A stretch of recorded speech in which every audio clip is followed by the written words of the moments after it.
Senhor presidente, senhoras deputadas, senhores deputados, o debate que me traz aqui hoje é, sem dúvida nenhuma, a instituição de um plano estratégico de desenvolvimento urbano integrado, o PEDUI, na região metropolitana do Rio de Janeiro.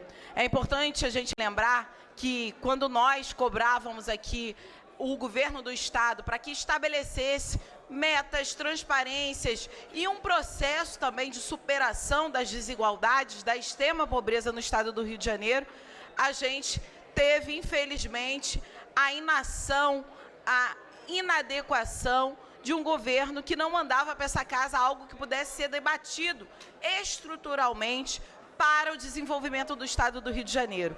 Hoje a gente vê a premência que reveste também essa necessidade de estabelecimento de um plano estratégico de desenvolvimento urbano integrado, mas a gente também vê com preocupação alguns elementos apresentados. Ora, a gente tem a tentativa de construir os nomes dos 6 programas de ações prioritárias apresentados, que são o Programa de Equilibrar a Metrópole, o Programa Habitar Metrópole, o Programa Metrópole Inteligente, o Programa Metrópole Sustentável, o Programa Bahia Reinventada e o Programa Governar a Metrópole. Olhando para o Estado do Rio de Janeiro, isso nos deixa, inclusive, pensando de que forma isso foi debatido com a sociedade, de que forma teve a participação da sociedade para discutir um programa tão importante. Então, quando chega na Assembleia Legislativa, é a nossa oportunidade, deputada Élica, de estabelecer também aquilo que a gente tem ouvido nas ruas, aquilo que a gente tem ouvido nas audiências públicas que fazemos aqui dentro da Assembleia Legislativa, mas mais que isso, aquilo que a gente tem de consciência sobre a superação das desigualdades no Estado do Rio de Janeiro. Então, a gente foi dar uma olhada nos anexos, que não detalham as ações concretas, e isso me deixou bastante preocupada. Também não há os indicadores necessários para que a gente ache se houve ou não sucesso desses programas. Não há cronogramas ou fontes de financiamento para cada um desses programas.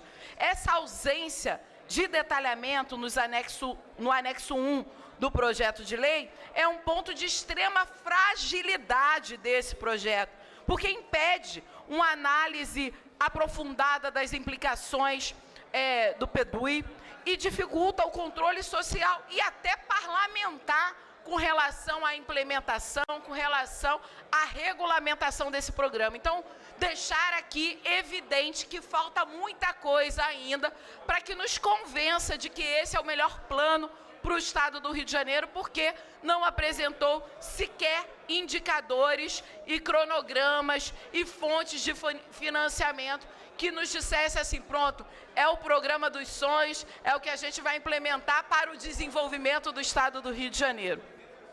Sobre o macro zoneamento e planos diretores, o projeto estabelece que os municípios compatibilizarão seus planos diretores e legislação urbanística com alguns dispositivos do PEDUI. No entanto, algumas fontes, como o documento do IPEA, indicam na prática a compatibilização dos planos diretores municipais com o plano metropolitano, que ainda não foi adotada de forma estratégica.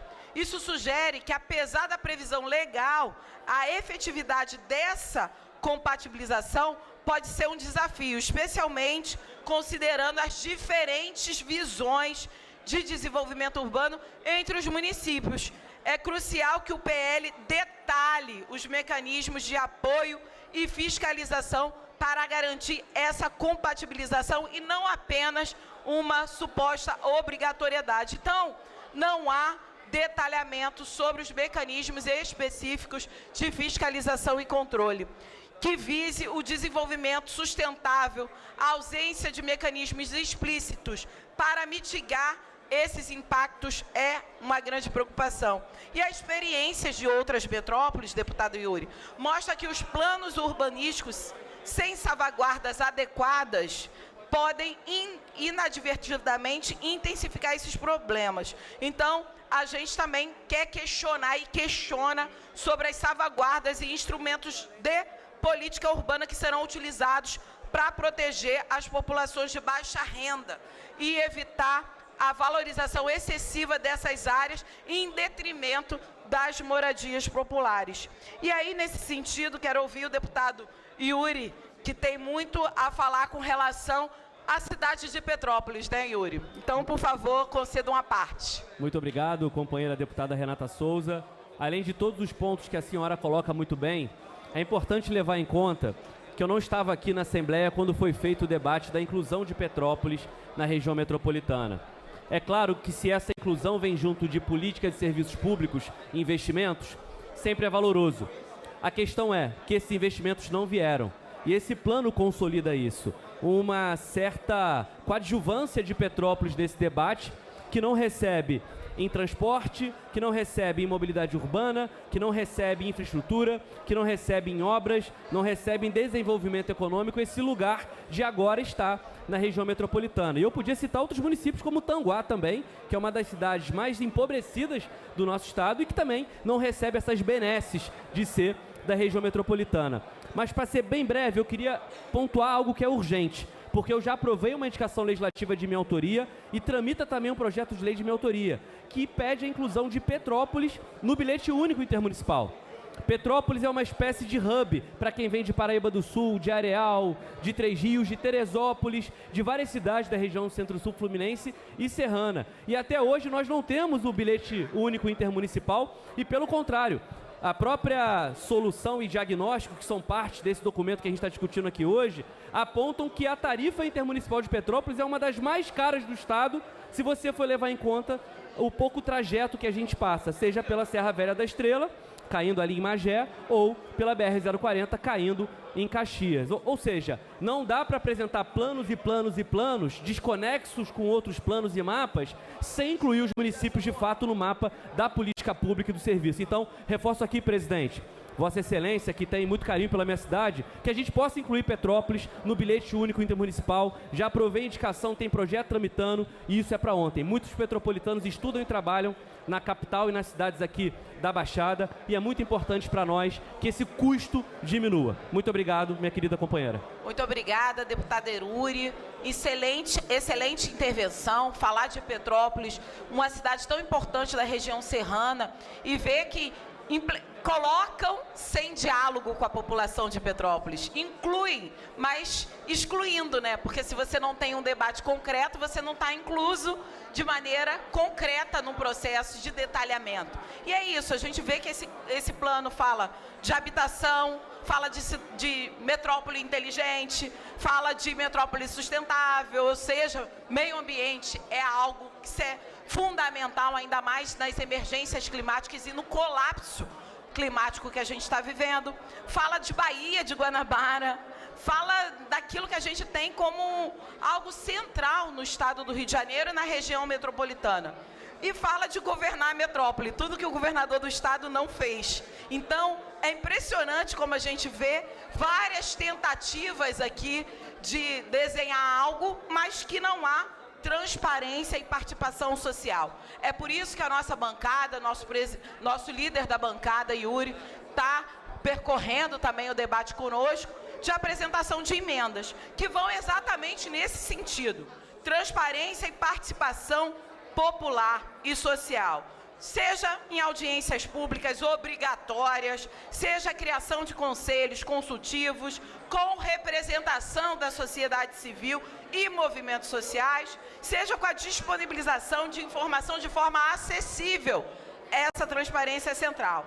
Também estamos fazendo emenda no quesito combate à especulação imobiliária. O estado do Rio de Janeiro, a cidade do Rio de Janeiro, a região metropolitana tem um aspecto, tem uma especulação imobiliária que impede que as pessoas tenham a sua casa própria e que os valores dos aluguéis são exorbitantes, são aviltantes à possibilidade de qualquer trabalhador e trabalhadora de pagar um aluguel.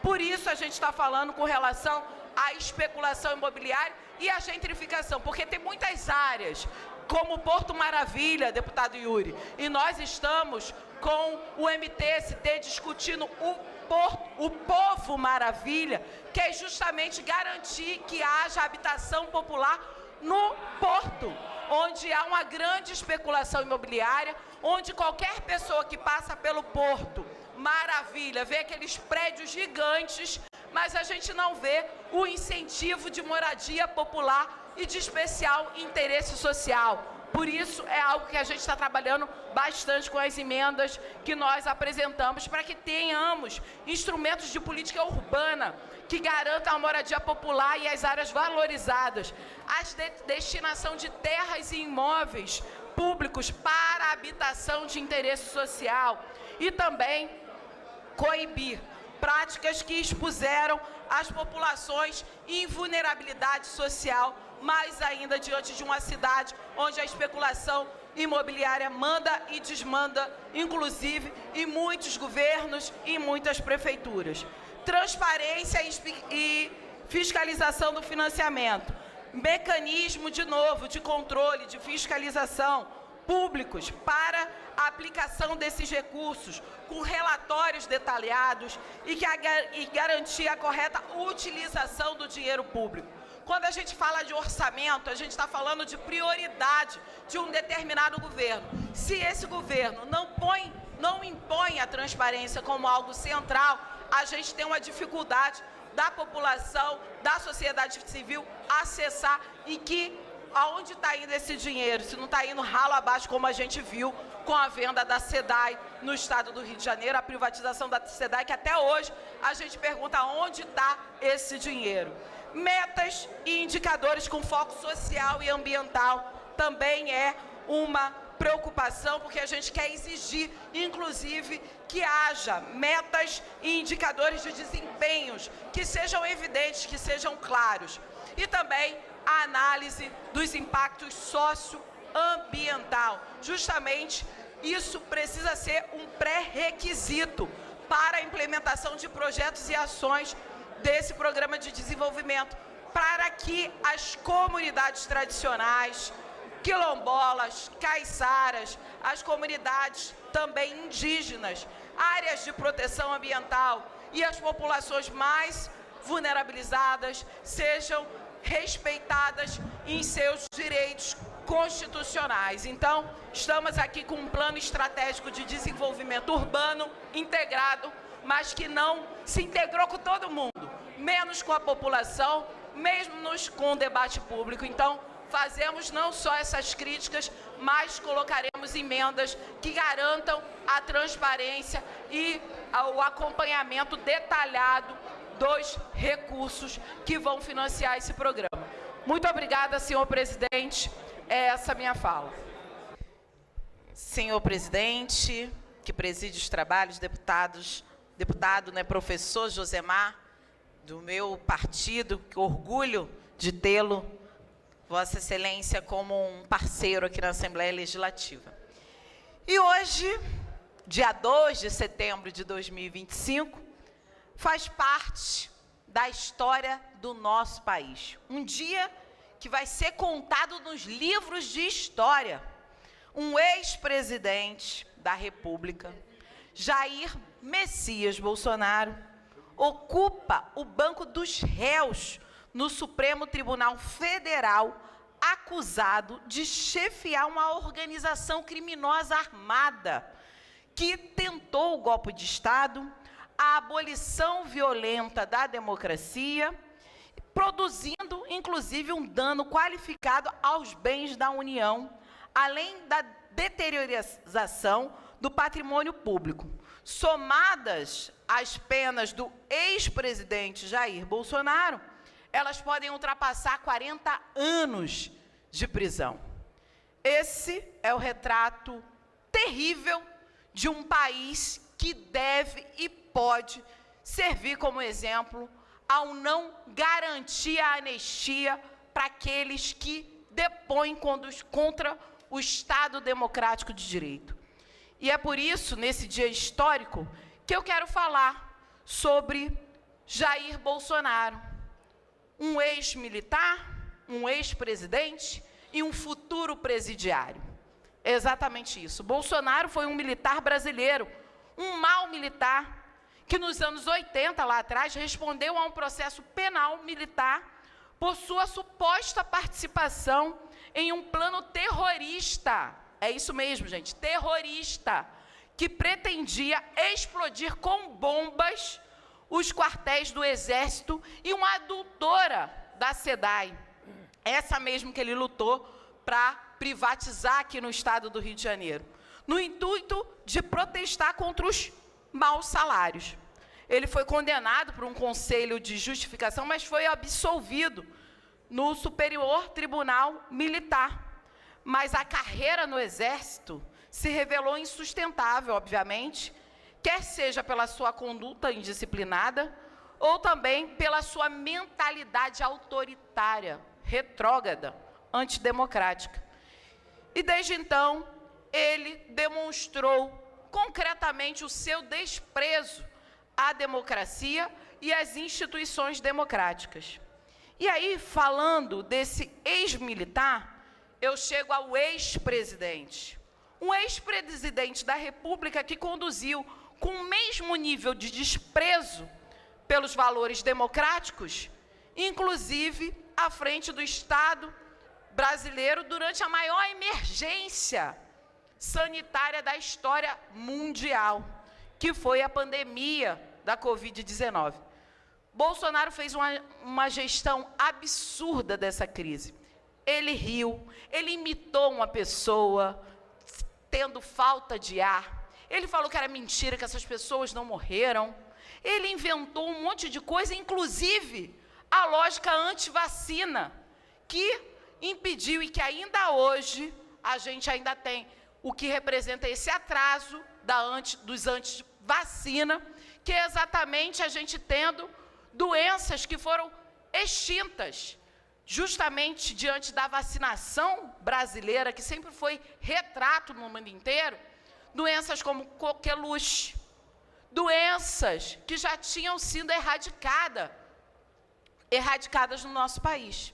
Então retornam, porque a lógica antivacina das fake news desse ex-presidente que riu dos mais de 700 mil mortos da Covid-19 no nosso país. E lembrar que no estado do Rio de Janeiro tivemos 10% dos mortos pela Covid do Brasil aqui no estado do Rio de Janeiro. Porque você vai lembrar também, foi eleito para governar o estado aquele ex-juiz, ex-governador Wilson Witzel, que aproveitou da pandemia, pupilo de Bolsonaro, eleito na mesma eleição de Bolsonaro. Bolsonaro pediu voto para o Witzel, mas que roubou, superfaturou respiradores que não chegaram para acolher aquelas pessoas que precisavam de respiradores dentro dos hospitais do estado do Rio de Janeiro.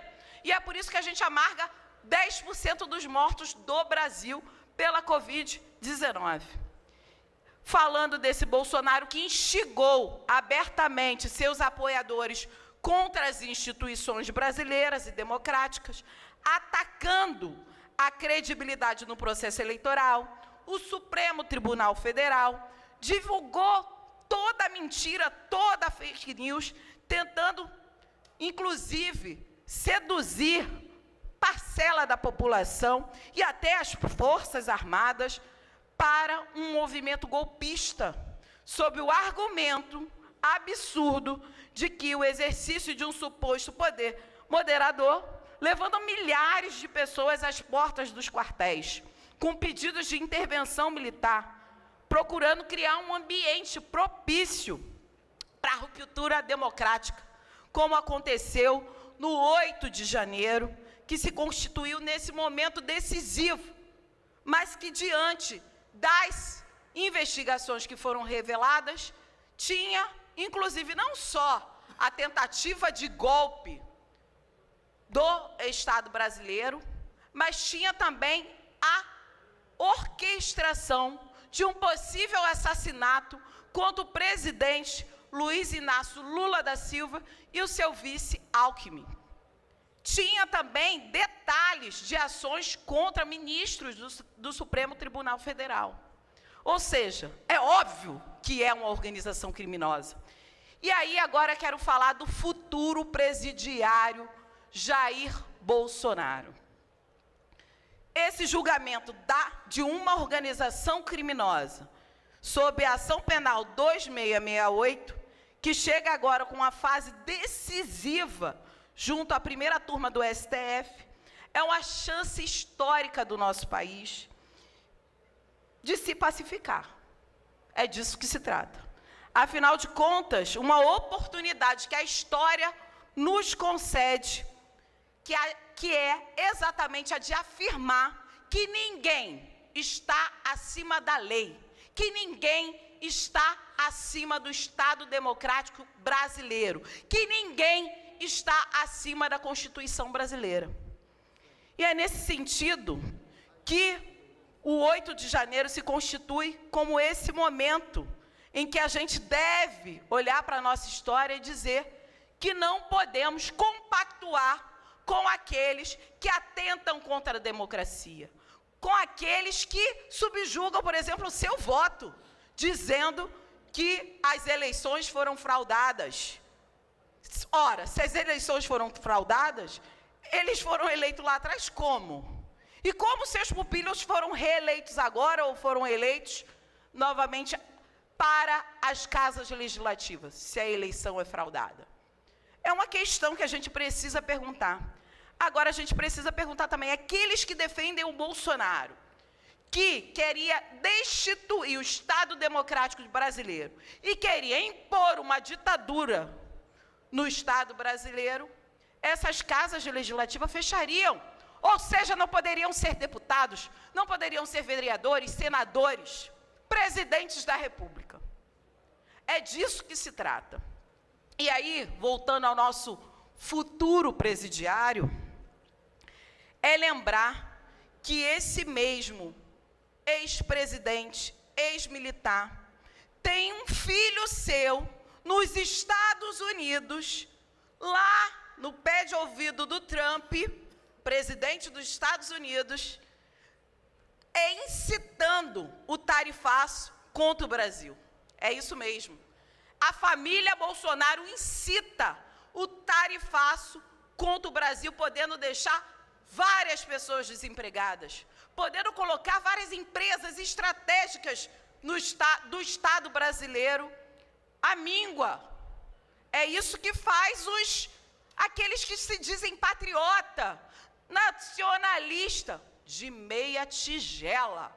Porque não é possível que um nacionalista ou um patriota venda o seu país ou se coloque acabando com a soberania brasileira lá quando se coloca aos pés dos Estados Unidos, do Trump, e pede para o Trump tarifar o Brasil, não porque eles estão preocupados com as outras pessoas que foram presas no 8 de janeiro. Eles estão preocupados com o Bolsonaro. Inclusive, o filho dele falou disso, que eles estão preocupados em garantir a anistia para o pai dele, e não para todo mundo que foi enganado com mentiras, com falácias, que foram levados ali para o 8 de janeiro a depredar o patrimônio público, a pedir a ditadura militar, a pedir um golpe militar, que absurdo, em plena democracia brasileira. Então, o futuro presidiário Jair Bolsonaro atenta contra a soberania brasileira, quando instigou o tarifaço do Trump contra o Brasil. E nesse país, e é importante dizer e marcar, que nós precisamos fortalecer a nossa democracia, precisamos fortalecer a confiança que o povo brasileiro tenha nas suas instituições, e é por isso que a gente não pode abrir mão desse julgamento. Pelo contrário, a democracia precisa sempre ser a mais forte.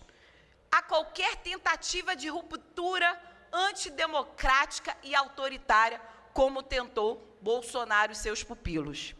E aí, lembrar que um país como o nosso, marcado pela desigualdade, pela violência, pelo racismo, com uma mentalidade ainda colonial, que insiste em condenar a população mais pobre, vulnerável, negra, em especial as favelas e periferias, a exclusão de uma sociedade de direitos que tenham acesso à educação, saúde, que tenham acesso a emprego e renda. Um país marcado pela concentração de renda na mão de poucos. Esse é o país que também quer a manutenção da sua democracia. É um país que não quer o poder na mão de poucos para fazer o que fazem. É um país que não pode deixar de reconhecer o simbolismo que tem o julgamento de Bolsonaro, esse ex-militar, ex-presidente, futuro presidiário. Afinal, não será apenas pelo poder de dar o perdão aos golpistas que o Brasil encontrará a paz, não será, mas pela devida responsabilização daqueles que atentaram contra o povo brasileiro, que atentaram contra um governo legitimamente eleito pelas urnas e pelo povo, com o objetivo de tentar impor de novo o seu processo autoritário antidemocrático.